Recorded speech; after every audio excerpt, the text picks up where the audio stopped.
आत्मसन्मान, आदर यापेक्षा जीवनात दुसरी महत्त्वाची गोष्ट असू शकत नाही।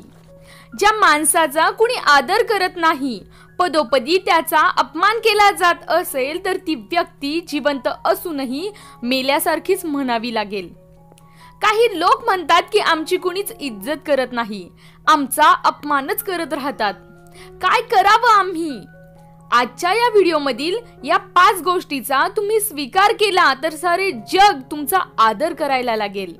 तर तुम्ही या 5 गोष्टी पूर्ण पहा मित्रांनो। व्हिडिओ शेवटपर्यंत नक्की बघा। व्हिडिओ खूप नॉलेजेबल आहे आणि तुमच्या जीवनासाठी फायदेशीर आहे। चला तर मग मित्रांनो, आजचा व्हिडिओ सुरू करूया। सर्वात महत्त्वाची आणि पहिली गोष्ट, सेल्फ रिस्पेक्ट। जोपर्यंत तुम्ही स्वतःच इज्जत करणार नाही, स्वतःचा रिस्पेक्ट करणार नाही, तोपर्यंत दुसरं कुणीच तुमचा रिस्पेक्ट करणार नाही। काही लोकांना स्वतःच्या जीवनाचाच राग येतो, तिरस्कार करतात। स्वतःचा आदर स्वतः कसा करावा, जोपर्यंत तुम्ही जीवनामध्ये स्वतःची प्रिन्सिपल, स्वतःची तत्वे ठरवत नाही, तुमच्या जीवनाला एक दिशा देत नाही, तोपर्यंत तुम्ही स्वतःचा आदर करूच शकत नाही। जीवनाची तत्वे ठरविल्यानंतर कोणत्याही परिस्थितीत त्या तत्वांशी तडजोड न करता वागणे म्हणजे सेल्फ रिस्पेक्ट होय। स्वतःच्या तत्वांचा स्वतः आदर करा, म्हणजे बाकीचे लोक सुद्धा तुमचा सन्मानच करतील। जे लोक स्वतःची तत्वे कक्षा ठरवत नाहीत त्यांचाच लोक अपमान करतात। प्रत्येक वेळ पाहूनच आपण वागायला हवं।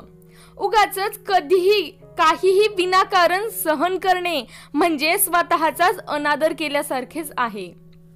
प्रत्येक वेळी प्रत्येकाशी लढत राहणं हे सुद्धा मूर्खपणाचे व क्रोधाचे लक्षण आहे। समजदार व्यक्तीच्या उत्तराने त्याचा स्वाभिमान दिसून येतो, राग नाही। ज्या क्षणी तुम्हाला वाटेल की या ठिकाणी आपला आदर काही केला होऊ शकणार नाही, त्यावेळी मौन धारण करून तिथून निघून जाणे कधीही चांगलेच असते मित्रांनो। दुसरी गोष्ट, प्रेझेंटेशन, स्वतःला सिद्ध करणे। तुम्ही जगासमोर स्वतःला कसे ठेवता, जगासमोर तुम्ही कसे जाता, या गोष्टी सुद्धा खूप महत्त्वाच्या आहे। तुमचा पोशाख, तुमचे चालणे, बोलण्याची शैली कशी आहे, त्या गोष्टी समोरच्यावर इम्प्रेशन तयार करतात। साधेच पण स्वच्छ नीटनेटके कपडे असावे, थोडेच बोला पण समयसूचकता साधून मार्मिक बोला। अवांतर बोलल्याने स्वतःचं महत्त्व कमी होत असते। सत्य बोलण्याचा प्रयत्न करत राहा, कारण एकदा बोललेलं खोटं ते लपविण्यासाठी तुम्हाला वारंवार खोटं बोलायला लागते। शेवटी काय तर फक्त मनस्तापच सहन करावा लागतो। लोकांमधील चुका काढण्यापेक्षा स्वतःमधील चुका दुरुस्त करा, स्वतःला इम्प्रूव्ह करत राहा, लोक नक्कीच आदर करायला लागतील। तिसरी गोष्ट, मोठी स्वप्न पहा। तुम्ही कधीच रिकामे बसू नका। ज्या माणसाच्या जीवनामध्ये काही स्वप्नच नाही, ध्येय नाही, मग त्याचा रिस्पेक्ट दुसरे लोक काय तर तोही करू शकणार नाही। जीवनात स्वप्न असायलाच हवी, त्यानुसार तुम्ही प्रयत्न करायला हवे। तुमचे प्रयत्न पाहून इतरांना प्रेरणा मिळते, लोक आदराने पाहू लागतात। फक्त निवांत बसलाय, मग कसं काय लोक आदर करतील? मोठी स्वप्न पहा, त्या दृष्टीने प्रयत्न करत राहा। प्रयत्न करताना व यश मिळाल्यानंतर जग नक्कीच तुमचा आदर करेल मित्रांनो। चौथी गोष्ट आणि सर्वात महत्त्वाची गोष्ट, ज्ञानात वाढ करत राहा। जेवढे जास्त स्वतःजवळ ज्ञान, तेवढाच मिळेल समाजात मान। फक्त पुस्तकी ज्ञान नव्हे तर त्याला अनुभवाची, समाजात वागण्याची रीत याची जोड असायला हवी। स्वतःजवळ असलेले ज्ञान वेळप्रसंगी वापरात यायला हवे। शेवटची आणि 5वी गोष्ट, संवाद कौशल्य, कम्युनिकेशन स्किल। तुमची बोलण्याची शैलीच ठरवते की तुम्ही लोकांच्या हृदयात जाणार की डोक्यात जाणार। ज्या व्यक्तीच्या बोलण्यात सत्यता असते, दुसऱ्याबद्दल प्रेम जाणवते, बोलण्यातून व्यक्ती खरी वाटत असेल तरच समोरचा तुमच्यावर विश्वास ठेवेल आणि तुमचा आदर करायला लागेल।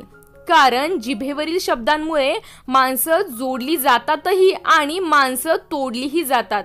म्हणूनच प्रसंग पाहून तुमचं संवाद कौशल्य ठरवतं की लोक तुमचा आदर करतील की नाही. जी व्यक्ती या 5 गोष्टी आयुष्यभर फॉलो करेल त्या व्यक्तीचा अपमान करण्याची जगात कुणाची हिंमतच होणार नाही. पण या गोष्टी पूर्ण ताकदीनिशी तुमच्यात यायलाच हव्या. बघा, जगातील प्रत्येक व्यक्ती तुमचा सन्मान करेलच. प्रत्येक दिवशी या 5 गोष्टी तुम्ही फॉलो करा, या गोष्टीवर काम करा. बघा, सगळीकडे तुमचा आदर, तुमचा सन्मान केलाच जाईल. धन्यवाद मित्रांनो. आजचा व्हिडिओ तुम्हाला कसा वाटला मला कमेंट करून नक्की कळवा. व्हिडिओ आवडला असेल तर नक्कीच लाईक करा, जास्तीत जास्त शेअर करा. आणि हो, चॅनलवर नवीन असाल तर आमचं जीवन एक रंगमंच हे चॅनल सबस्क्राईब करायला अजिबात विसरू नका. आणि त्याच्या बाजूचा बेल आयकॉन नक्कीच प्रेस करा, म्हणजे तुम्हाला आमच्या सर्व व्हिडिओचे नोटिफिकेशन वेळेत मिळत जातील. चला तर मग मित्रांनो, पुन्हा भेटूया अशाच नवीन व्हिडिओ सोबत. तोपर्यंत पाहत रहा जीवन एक रंगमंच. Thank you friends. Thanks for watching.